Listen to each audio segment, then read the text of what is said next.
I'm giving away $10 cash to a random winner in the comments of my most recent giveaway video, and every time that video gets another 10,000 views, we're going to have another winner. So all you need to do to enter is click the link below and watch the video.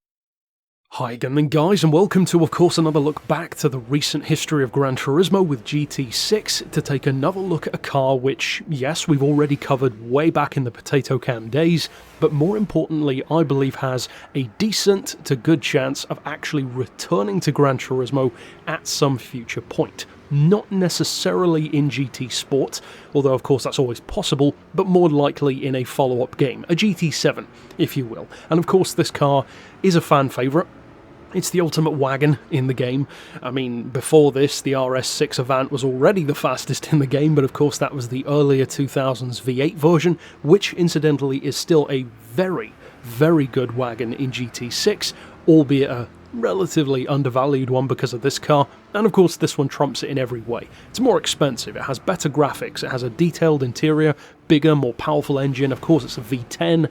Instead of a V8, you carry over the wagon part, obviously, you carry over the all-wheel drive, hence the Quattro name, so of course it is the better car. Factually speaking, it's a clear-cut deal. And in terms of wagons, well, despite the fact that the other RS6 and even the RS4, which is actually my favourite Audi wagon from the early 2000s, the 2.7 litre bi-turbo, that's a great wagon as well, but none of them can hold a candle to how quick this thing is. Fully tuned, it actually has supercar levels of power, which is not a surprise at all given that it has a supercar level engine, a 5 litre V10 with a pretty beefy 571 horsepower and 391 pound-feet of torque. So not too surprisingly, it's not the torquiest thing around, but you might have thought that maybe Audi would go for a bit more torque given that it is very big and very heavy, and it is very heavy.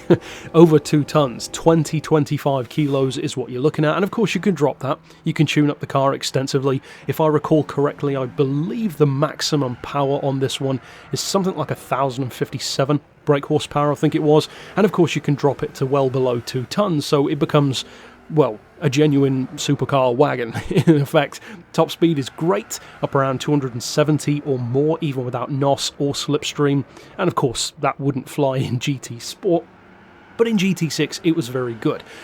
What is the handling like though? Because obviously being a wagon, being heavy, even to some degree being all-wheel drive, all of these things could actually work against the car just as much as they work for it in other ways. Because of course in real life, being a large car is good for practicality, being heavy doesn't matter too much because you can't feel that in daily driving, being all-wheel drive is always great because most people aren't going to track day the thing, so having extra grip and all-weather advantages is never going to be a bad thing, but in a game of course those things can work against you. So do they? Or is it good? Well, of course it's fast, but therein comes the problem, because a car being fast doesn't necessarily make it good. Now, if you are a V10 fan, if you're an RS6 fan, don't worry, I'm not going to turn around and say that this is actually the worst car in the game and everyone's been wrong all along. No, it is a great car. It's crazy powerful, untouchably quick for a wagon. In fact, it can give most of the super saloons in the game a great run for their money, let alone wagons. So yes, of course it's great. And even though it's a 6-figure estate car, the price is still actually pretty good for what it is. It's 166,000 credits, which significantly undercuts most of the supercars and even some of the super sports cars that are in this game. So yes, it is a good car. The interesting thing is though, I'm not sure how well this one would translate to a newer Gran Turismo game, because in GT6, and to some degree you could argue even the older games, having the most powerful thing on the grid was generally a pretty good way to win. And that applies to a lot of racing games, not just Gran Turismo. However, that doesn't really work anymore, because yes, you can have a faster car in a straight line, something like a Rotary or a Porsche 911. Chances are they're going to be very good on the straights regardless of power, but this car would not have the advantage of power. In, for instance, the GT Sport class system, it would be, what, N600. It's not bad in N600, in fact it would be very good, but that weight and size would actually start to become far more noticeable in a more modern Gran Turismo rating system than it was back then. Because of course, the weight didn't matter too much because you could do 270 miles an hour. You don't really need to worry, and unlike a lot of supercars and sports cars, It is all-wheel drive, as I said, so you're never going to run out of grip. If anything, the handling is too heavy rather than too slippery, so you can easily counteract that. Just turn in earlier, brake a little bit earlier, and still the AI isn't that smart, so you can beat them most of the time handily, and you don't even need to have 1,050 horsepower to do so. It's already more than fast enough to win. So all of these things work to its favour in GT6, but in this game, or maybe in a future game, depending on how much of GT Sport is carried over, I believe the RS6 might actually not be as dominant as some people would hope. Now, some cars definitely carry over. Certain sports cars, for instance. Others, I think, might struggle. Now, one which I think could struggle, we've already talked about, and I believe that this car falls into the same category as that one, and that is the Cadillac Cts-V.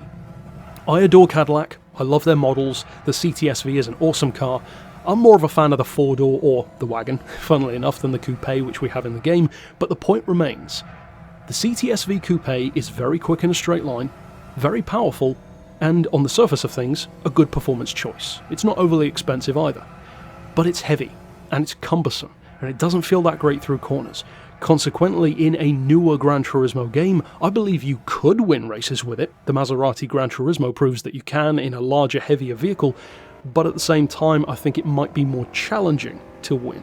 So for the right driver, you might consider that a cool thing, to pull out some crazy big all-wheel drive wagon and then wipe the floor with sports cars and supercars. Of course there's an appeal to that. It would certainly appeal to me, and you can guarantee I would try to make that happen, both in stock form and with tuning. The caution that I would give to fans of the car, though, would be don't expect this one to be quite as much of a monster. And of course, I already mentioned part of the reason why, being the class system, but in addition to that, we don't yet know what the tuning and upgrades are going to be like in the next game. So it could still be extremely fast, but it's not going to have as much power, chances are. The top speeds in this game are actually more realistic rather than over the top, for the most part. Of course, they're still unrealistic, but it's not as bad.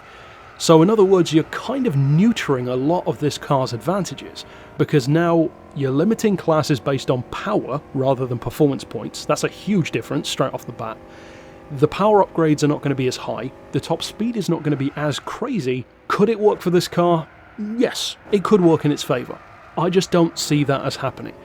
The weight and the size will feel more amplified when you don't have the advantage of power and speed. Yes, it would still be quick, but I believe this car's fate would be fairly similar to that of the Charger Hellcat. It's in N700, and that's cool, but it's not the fastest thing out there. Certainly not around corners, and I believe the RS6 might struggle, not quite to that degree, but in a similar way. Would I still like to see it come back though? Of course I would. I drive a V10 engine car. Why wouldn't I want an Audi RS6 V10 in the game? And to be honest with you, I'd rather have this one than a new one. Yes, the new one's quicker, but it doesn't have a V10, and of course that is inherently cool. Likewise with the BMW M5, another very popular V10 engine choice, which a ton of people would love to see come back. So overall, that's it for my review. Tell me your thoughts down below. Do you love the RS6 from the past? Do you perhaps prefer the V8 version? The V8 is certainly more of a sleeper, it's less valued than this one was, and still is extremely fast. If I recall correctly, it's still like a 260 mile an hour car, so it's not that far behind.